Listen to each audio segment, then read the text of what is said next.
come out attached to this. And then we decided just to make palesa earrings. So this is what we have. So I watched the documentary, I think maybe 2 days after I saw it, on someone's status. I was very interested.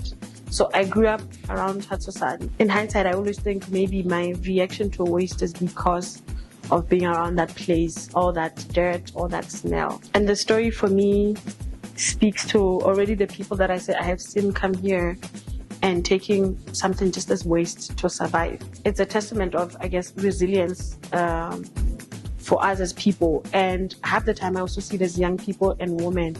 And I just see that as a very big survival thing, because maybe this looks like flashy way of using plastic, but it's also similar.